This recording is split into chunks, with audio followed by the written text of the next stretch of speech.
Depending on what sports you watch, you might have heard the term over-under, but how does that relate to a construction project? And more importantly, why is it sometimes the difference between bankruptcy and success?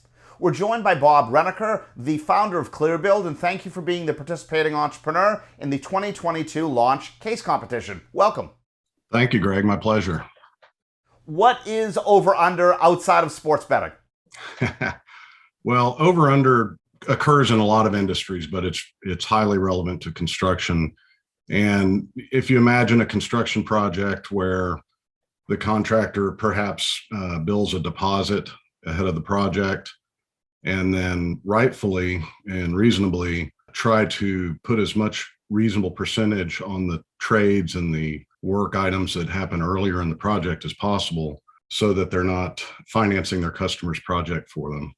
And so you can imagine, if you consider how much has been billed at any point in the project relative to how much has been completed, that delta between those two metrics can be an over or an under.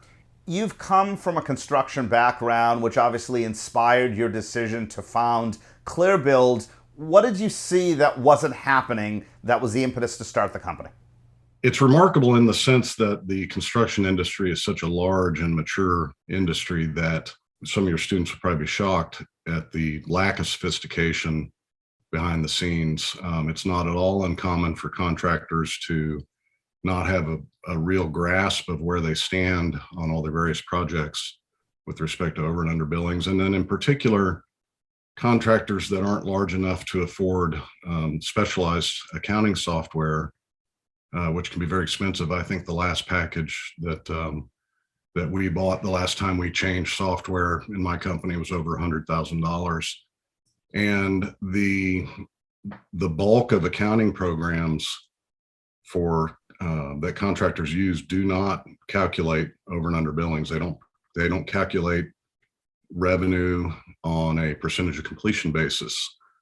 And then even those that do, there's a real lack of understanding of what the implications of those over and under billings are. Even in the accounting world, the over and under billings only show up as an adjustment to revenue earned, and they show up on the balance sheet. But being overbilled and underbilled has tremendous implications for cash flow. And that's even among fairly sophisticated contractors, poorly understood. So this was very intriguing to us when we wrote the case. Again, thank you for supporting us at Questrom. If these features are so important, why hasn't the competition just featured them, if you will, as an add-on? Why are they ignoring them and giving ClearBuild an opportunity to found and run what you're doing? It's a great question. In fact, it reminds me of when we started developing this product. I was thinking about how long it's been that I've observed this condition in the market, especially the fact that only the most expensive applications calculate percentage of completion and over and under billings. And it's amazing to me as well that that gap in the market is still there. Construction is not typically anywhere near the leading edge of technology. I think also just reflective of the nature of the construction industry and the folks in it, unfortunately. What is the single biggest area that keeps you up at night the most about the future of ClearBuild? That's pretty easy, perhaps because it's top of mind right now, but we are finding it challenging to convey in a concise way what the real value of our product is.